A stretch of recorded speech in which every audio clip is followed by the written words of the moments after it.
to our NCAA football win total series. We are moving on to the Louisville Cardinals. And really, this team's been consistently solid for a while. You go back to 1998 in Conference USA, John Smith brought them to 5 straight bowl games. Bobby Petrino shows up, 4 straight bowl games. He leaves after moving them to the Big East.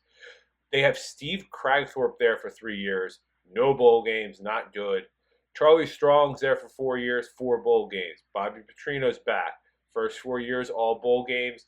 Then he starts 2-8 in 2018, gets fired. Lorenzo Ward shows up, goes 0-2. Scott Satterfield's first year in 2019, Music City Bowl win, 4-7 the next year, 6-7 after that, 7-5 in 2022, and he could tell the seat was getting pretty hot, so he moves on. Deion Branch coaches the bowl game that year, wins it, and then Jeff Brom shows up for 2023, and they start off with a win against Georgia Tech. Then they beat Murray State, beat Indiana, knock off Boston College, beat NC State, and then upset Notre Dame. They're 6-0 and then go to Pitt and lose. They beat Duke, Virginia Tech, Virginia, and Kentucky. They finished the season with or in Miami, they finished the season with a loss against Kentucky by 7. That puts them in the ACC championship game with a Jordan Travis-less Florida State, and they still lose 16-6. They end up going to the Holiday Bowl where they lose to USC.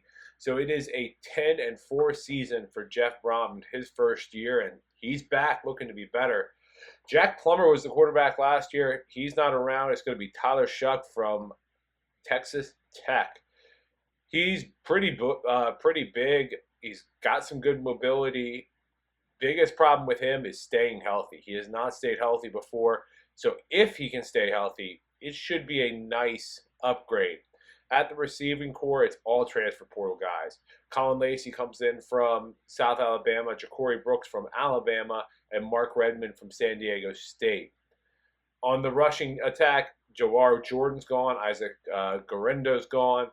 So now it's Donald Chancey coming in from Miami with Maurice Turner coming back in the backfield. And like the rest of the offense, the offensive line is basically a rebuild. 4 new parts around Michael Gonzalez, the left guard. It's a complete rebuild for this offense. Defense was good last year. Number 1 in the ACC against the run. Number 1 in the red zone defense. 21st overall in the nation. But they also have some things missing. They do have Ashton Gillette. He's coming off an 11-sack season. He should be a stud this year. Then there's Thor Griffin from Harvard, Jordan Gerard from FIU, along with Desmond Tell to continue the work up front. The secondary has the most returning parts, along with the linebacking core. TJ Quinn's part of that. He'll probably have 100 tackles this year. Devin Neal and Benjamin Perry are back at safeties. Quincy Riley is returning corner, and they bring in UCF's Corey Thornton there. Here's what the issue is. The offense is all new parts. They have a tough schedule compared to last year, and not sure if they can run the ball like they did last year with a brand new offensive line. The schedule, when we look at it, it's easier up front, pretty difficult on the backside. August 31st, they open up against Austin, PA. That's going to be a win. Then they get Jacksonville State at home on September 7th. That will be a win as well. But then their first bye comes early, September 14th. September 21st, Georgia Tech at home. I lean win there. Then they go to Notre Dame. They're not going to upset Notre Dame this year. That will be a loss. SMU on October 5th. I lean win. And then October 12th, Virginia on the road. That will be a win. October 19th, they get Miami at home. I don't think they're going to win that one. I lean loss. Boston College. This is interesting. They have it on a Friday on the road in Boston College. I lean win, but that could be a loss. November 2nd, they're still on the road. They face Clemson. That will be a loss. They get Stanford on the road on the 16th, traveling across the country. Not something they're used to. I still think they get the win.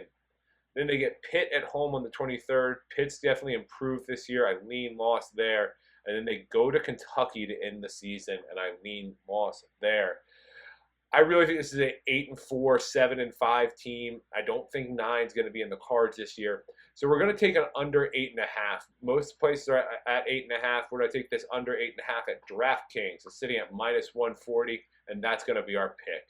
If you like this content, please make sure to hit the like button, subscribe, and share it with your friends. We'll see you next time.